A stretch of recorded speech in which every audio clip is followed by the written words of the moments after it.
Assalamualaikum warahmatullahi wabarakatuh. Perkenalkan, nama saya Abbas Kurniawan, Prodi Pendidikan Olahraga, NIM 2010281040, kelas A. Di sini saya akan menjelaskan tentang sejarah pencaksilat di Indonesia. Silat diperkirakan menyebar di Kepulauan Nusantara semenjak abad ke-7 Masehi. Akan tetapi asal mulanya belum dapat dipastikan. Asal mula ilmu bela diri di Nusantara ini kemungkinan berkembang dari keterampilan suku-suku asli Indonesia dalam berburu dan berperang dengan menggunakan parang, perisai, dan tombak. Misalnya seperti dalam tradisi suku Nias yang hingga abad ke-20 relatif tidak tersentuh pengaruh luar. Tradisi silat diturunkan secara lisan dengan menyebarkan dari mulut ke mulut. Diajarkan dari guru ke murid sehingga catatan tertulis mengenai asal mula silat yang sulit ditemukan. Sejarah silat dikisahkan melalui legenda yang beragama dari satu daerah ke daerah yang lain. Legenda Minangkabau.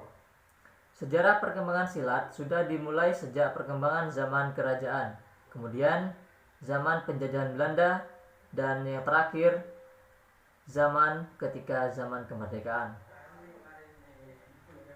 Perkembangan zaman pada zaman kerajaan. Pada masa kerajaan berlangsung, bela diri merupakan suatu keterampilan yang telah dikenal oleh masyarakat luas sebagai pertahanan keamanan dan juga untuk memperluas wilayah kerajaan untuk melawan kerajaan lain. Beberapa kerajaan seperti Kutai, Tarumanegara, Kediri, Mataram, Singosari, Sriwijaya, dan Kerajaan Majapahit juga menyiapkan berbagai pasukan yang telah dibekali dengan ilmu bela diri guna mempertahankan wilayahnya. Dan pada saat itu, istilah pencaksilat belum dikenali oleh masyarakat kerajaan. Selanjutnya pada tahun 1019 dan 1041, tepatnya pada masa kerajaan Kahuripan dengan pimpinannya Prabu Erlangga yang berasal dari Sidoarjo, telah mengenal bela diri pencaksilat yang bernama Hokhi, yang berarti maju selangkah memukul. Selanjutnya perkembangan zaman penjajahan Belanda. Pada masa penjajahan Belanda, pertumbuhan dari pencaksilat sangat ditentang oleh pihak Belanda, sebab dipandang berbahaya untuk kelangsungan jajahannya, sehingga pencaksilat dilakukan secara sembunyi-sembunyi dan hanya dilakukan pada masyarakat kelompok kecil. Dan pada masa penjajahan Belanda ini, silat hanya mempunyai kesempatan untuk mengembangkan keseniannya yang masih digunakan pada beberapa daerah, dan itu pun berbentuk pertunjukan maupun upacara. Pengaruh yang berasal dari penekanan zaman penjajahan Belanda turut mewarnai pertumbuhan silat di masa selanjutnya. Selanjutnya perkembangan pada masa pendudukan Jepang.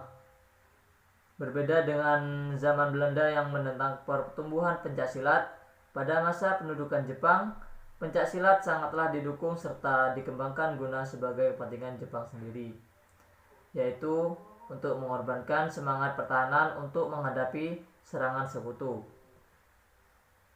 Sebab anjuran dari Shimizu, maka banyak diadakan pemusatan tenaga dari aliran pencaksilat sini. Pada masa ini, selaku wilayah Jawa, didirikan perkumpulan pencaksilat yang telah diatur pemerintah serentak. Meskipun Jepang telah memberi kesempatan untuk menghidupkan unsur-unsur warisan dari kebebasan bangsa tersebut, tetapi tujuan utamanya adalah guna mempergunakan semangat yang menurutnya akan berkobar lagi tentunya untuk kepentingan Jepang, bukanlah kepentingan nasional. Meskipun demikian, masih ada keuntungannya, yaitu masyarakat kembali sadar demi mengembalikan ilmu tersebut di tempat semestinya. Yang keempat, perkembangan pada zaman kemerdekaan. Perkembangan silat juga terus berlanjut hingga masa kemerdekaan. Dalam periode ini adalah perintisan didirikannya oleh organisasi pencaksilat yang memiliki tujuan guna menampung perguruan-perguruan seni bela diri yang ada. Pada tanggal 18 Mei tahun 1948 di Surakarta, terdapat beberapa pendekar yang berkumpul dan kemudian membentuk sebuah organisasi yang bernama Ikatan Pencak Silat Seluruh Indonesia atau yang disingkat IPSI. Sebagai IPSI yang memiliki tujuan untuk membakar lagi semangat juang rakyat Indonesia pada masa pembangunan, tak hanya itu, tujuan lain dari terbentuknya organisasi ini adalah untuk menupuk rasa persaudaraan serta kesatuan bangsa Indonesia supaya tidak gampang dipecah belah. Selanjutnya di tanggal 11 Maret tahun 1980 didirikan juga sebuah organisasi pencaksilat yang bernama Persatuan Pencaksilat Antarbangsa atau yang disingkat Pencaksilat Persilatan yang didirikan oleh Prakarsa EDM, laparnya dari Indonesia, yang pada masa itu menjabat sebagai ketua IPSI, dan kemudian diadakan sebuah acara pencaksilat dengan didirikannya perwakilan negara seperti Malaysia, Singapura, maupun Brunei Darussalam. Dan dari keempat negara tersebut, Indonesia termasuk ke dalam negara sebagai pendiri pencaksilat. Organisasi silat lainnya diantaranya sebagai berikut: IPSI, Ikatan Pencaksilat Seluruh Indonesia di Indonesia; Pesaka, Persatuan Silat Kebangsaan Malaysia di Malaysia; Persis, yaitu Persekutuan Silat Singapura di Singapura; dan Persib, Persatuan Silat Brunei Darussalam di Brunei Darussalam. Dan yang paling membanggakan, negara seperti Amerika Serikat serta Eropa juga turut mengembangkan pencaksilat ini dengan mendirikan perguruan silat.